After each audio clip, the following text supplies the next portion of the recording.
Hello friends, welcome to innovative classes. Friends, आज हम लोग क्लास 10 का केमिस्ट्री पढ़ने वाले हैं। इसमें हम लोग मेटल और नॉन मेटल चैप्टर में ओर का जो एक्सट्रैक्शन होता है, ठीक है, मेटल का एक्सट्रैक्शन, धातुओं का निष्कर्षण पढ़ेंगे। तो इसमें क्या होता है कि देखिए, जो भी धातु हम लोग को मिलता है, जो भी प्रकृति में धातु मिलता है, जैसे लोहा ही है, तो ये बिल्कुल शुद्ध अवस्था में नहीं पाया जाता है। वो किसी का मिश्रण होता है जो ज़मीन के नीचे से मिलता है, और उसको साफ करके फिर हम लोग को शुद्ध धातु यानी शुद्ध लोहा, आयरन मिलता है। ठीक है, जो भी मेटल है, ठीक है, वो हम लोग को डायरेक्ट शुद्ध नहीं, कुछ कुछ मिल सकता है, जैसे कि सोना चांदी जो कम अभिक्रियाशील है, कम रिएक्टिव है, उन लोग शुद्ध अवस्था में मिल सकता है। लेकिन जो और धातु है वो शुद्ध अवस्था में नहीं मिलेंगी। ठीक है, तो देखिए क्या होता है, ज़मीन के नीचे जैसे आयरन है, लोहा है, जिंक है, तो जब ये निकलता है ज़मीन के नीचे से, क्रस्ट से, भूपरपट्टी से, तो क्या होता है, वो बिल्कुल शुद्ध नहीं, उसमें और भी कुछ मिक्स होता है। जैसे मान लेते हैं कि ये एक खनिज है, ठीक है, एक मिनरल है। मिनरल उसी को कहा जाता है जिसमें मेटल मिक्स होता है। ठीक है, जैसे इसमें आयरन भी है और इसके अलावा कुछ और भी चीज़ मिला हुआ है, तो इसको हम लोग बोलेंगे मिनरल यानी कि खनिज। और अयस्क किसको कहा जाता है, और किसको कहा जाता है, तो वैसा खनिज जिससे हम लोग आसानी से और कम खर्च से धातुओं को निकाल सकते हैं। ठीक है, मान लेते हैं कि ये एक लोहा का खनिज है, मिनरल है, इसमें इतना थोड़ा सा लोहा है और बाकी इधर बेकार चीज़ है, इसको हम लोग अयस्क नहीं बोलेंगे। क्यों नहीं बोलेंगे? क्योंकि इसमें बिल्कुल थोड़ा सा लोहा है, इतना को साफ किया जाएगा फैक्ट्री में और मिलेगा कितना, थोड़ा सा लोहा, तो इसको हम लोग अयस्क नहीं बोलेंगे। ठीक है, जिससे हम लोग आसानी से, कम खर्च से और ज़्यादा मेटल, ज़्यादा धातु को निकाल सकते हैं, उसको हम लोग अयस्क बोलते हैं। मतलब खनिज और अयस्क, मिनरल्स और ओर्स सेम चीज़ है। बस अयस्क वैसा खनिज को बोला जाएगा जिनसे हम लोग आसानी से और ज़्यादा मात्रा में मेटल को, धातु को निकाल सकते हैं। ठीक है, तो यहाँ पे देखिए, अगर यहाँ थोड़ा सा लोहा है और हम लोग इसको लोहा को निकालेंगे तो बहुत ज़्यादा खर्च करना पड़ेगा और मिलेगा क्या, थोड़ा सा आयरन, तो इसको हम लोग अयस्क नहीं बोलेंगे। ठीक है, इसमें क्या हो जाएगा, देखिए थोड़ा सा है, ये तो वही बात हो जाएगी कि खोदा पहाड़ और निकली चूहिया। ठीक है, उसी के जैसे इतना मेहनत करेंगे मिलेगा थोड़ा सा आयरन, तो उसको हम लोग मिनरल तो बोलेंगे लेकिन और या अयस्क नहीं बोलेंगे। अगर यहाँ पे ज़्यादा मात्रा में आयरन रहता, इतना आयरन रहता और थोड़ा सा बेकार चीज़ होता, तब हम इसको अयस्क और बोल सकते हैं, क्योंकि इससे हम लोग को ज़्यादा मेटल मिलेगा। ठीक है, समझ गए?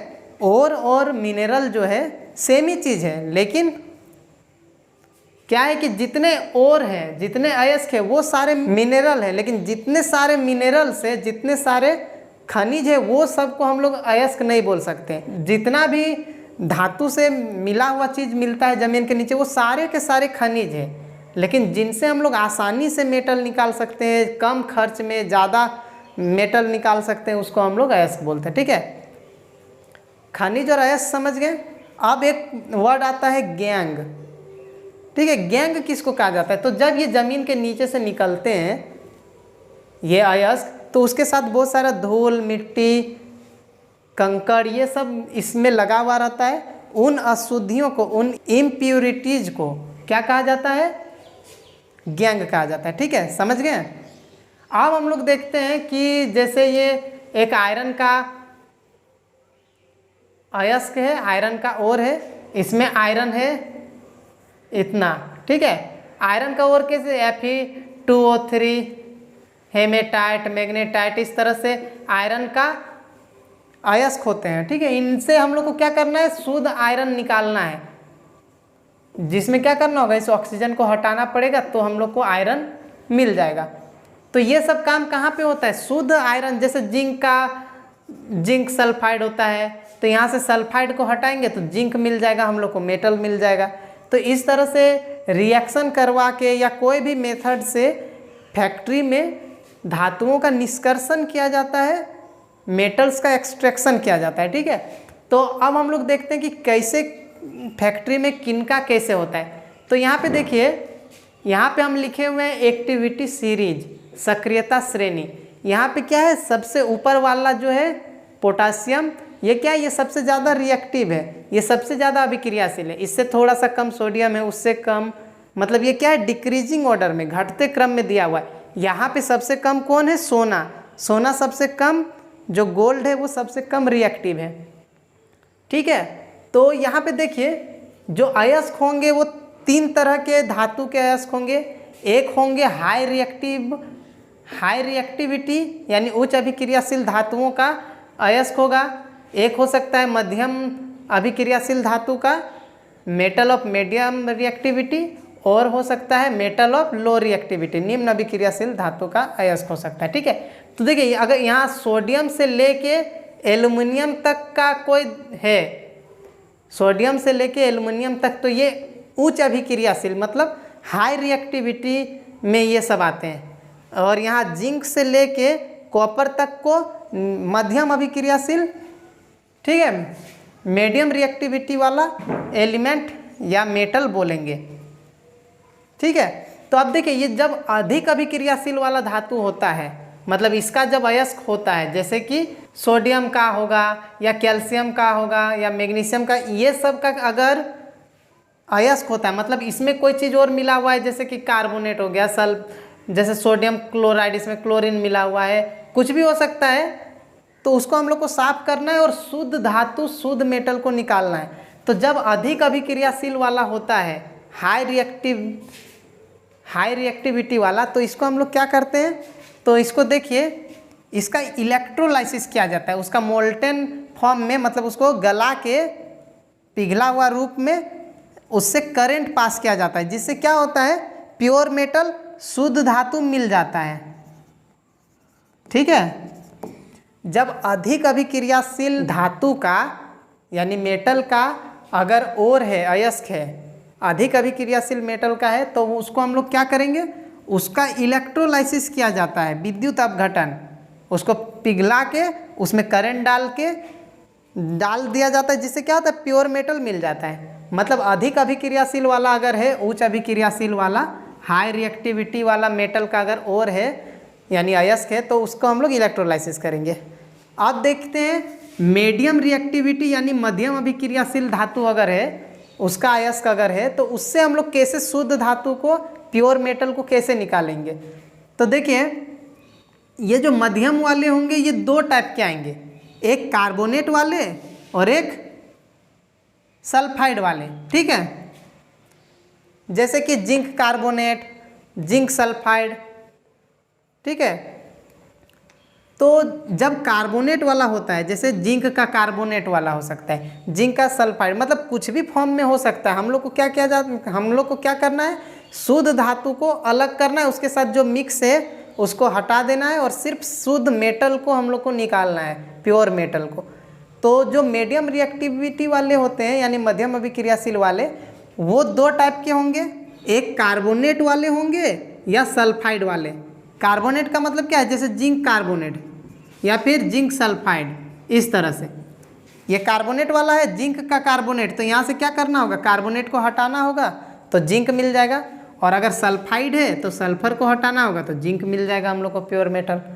तो जब कार्बोनेट वाला होता है तो इसको क्या किया जाता है, कैल्सिनेशन यानी निस्तापन किया जाता है। ठीक है, और जब सल्फाइड वाला होता है तो उसको क्या किया जाता है, रोस्टिंग यानी भर्जन किया जाता है। ठीक है, अभी कैल्सिनेशन और रोस्टिंग क्या है इसको अभी हम बताते हैं। पहले देखिए, कैल्सिनेशन या रोस्टिंग करने से क्या हो जाता है, ऑक्साइड मिल जाता है। जैसे यहाँ जिंक कार्बोनेट है ना, तो जिंक कार्बोनेट से वो जिंक ऑक्साइड में बदल जाएगा, ऑक्साइड में चेंज हो जाएगा। ठीक है, और इसमें भी वही चीज़ होगा, ऑक्साइड बन जाएगा, और ऑक्साइड हो जाने के बाद क्या किया जाएगा, इस ऑक्सीजन को फिर रिडक्शन यानी कि अपचयन, ऑक्सीजन का हटना क्या कहलाता है, रिडक्शन यानी कि अपचयन कहलाता है। तो यहाँ पे जब अपचयन किया जाएगा, इस ऑक्सीजन को हटा दिया जाएगा, तो ये जिंक सिर्फ मिल जाएगा हम लोग को। ठीक है, तो यहाँ पे क्या हो जाएगा, जब कैल्सिनेशन किया जाता है या रोस्टिंग किया जाता है, दोनों में मेटल का ऑक्साइड या धातु का ऑक्साइड मिलता है, और उसको जब रिडक्शन यानी अपचयन कर देते हैं तो शुद्ध धातु मिल जाता है। ठीक है, अब ये कैल्सिनेशन और रोस्टिंग क्या है इसको समझते हैं। दोनों का मतलब गर्म करना होता है। ठीक है, निस्तापन का मतलब भी गर्म करना, रोस्टिंग का मतलब भी गर्म करना, लेकिन दोनों में फ़र्क क्या है? दोनों में ये फ़र्क है कि ये जब होता है ये लिमिटेड एयर में होता है, मतलब जब हवा बहुत कम हो या हवा ना हो, बिल्कुल हवा की अनुपस्थिति में, वायु की अनुपस्थिति में जब अयस्क को गर्म किया जाएगा तो उसको कैल्सिनेशन कहते हैं, और जब वायु की उपस्थिति में गर्म किया जाएगा तो उसको हम लोग भर्जन यानी रोस्टिंग कहते हैं। ठीक है, एयर का अब्सेंस में जब हीट किया जाएगा तो वो कैल्सिनेशन कहलाता है, और एयर का प्रेजेंट में जब और को हीट किया जाता है तो उसको रोस्टिंग कहते हैं। ठीक है, ये समझ गए? मतलब अधिक अभिक्रियाशील वाला को डायरेक्ट हम लोग इलेक्ट्रोलाइसिस कर देते हैं। मीडियम वाला दो टाइप का आएगा, कार्बोनेट वाला और सल्फाइड वाला। कार्बोनेट वाला को कैल्सिनेशन किया जाएगा, सल्फाइड वाला को रोस्टिंग किया जाएगा। ठीक है, अब जब लो रिएक्टिविटी वाला होगा, जैसे कि निम्न अभिक्रियाशील वाला जब धातु होता है उसका अयस्क जब होगा, उसका और जब होगा तो वो अधिकतर सल्फाइड में ही होते हैं। ठीक है, निम्न वाला अधिकतर सल्फाइड में आते हैं। तो सल्फाइड का यहाँ पे जब रोस्टिंग किया जाएगा, देखिए सल्फाइड वाला को क्या किया जाता है? रोस्टिंग किया जाता है, और रोस्टिंग करेगा तो इसमें शुद्ध धातु फिर मिल जाएगा। ठीक है, ये निम्न रिएक्टिव वाला है तो इसमें डायरेक्ट भी शुद्ध धातु मिल जाएगा, इसमें हम लोग को फिर से अब रिडक्शन नहीं करना पड़ेगा। तो ये चीज़ आप लोग समझ गए, अधिक अभिक्रियाशील, मध्यम अभिक्रियाशील और निम्न अभिक्रियाशील, यानी कि हाई रिएक्टिविटी, मीडियम रिएक्टिविटी और लो रिएक्टिविटी का मेटल का और अगर रहेगा तो इन सारे प्रोसेस के द्वारा हम लोग शुद्ध धातु निकाल सकते हैं। ठीक है, ठीक है फ्रेंड्स, वीडियो अगर अच्छा लगा तो प्लीज़ लाइक कर दें, और अगर आप इस चैनल पर नए हैं तो प्लीज़ सब्सक्राइब कर लें। Thank you.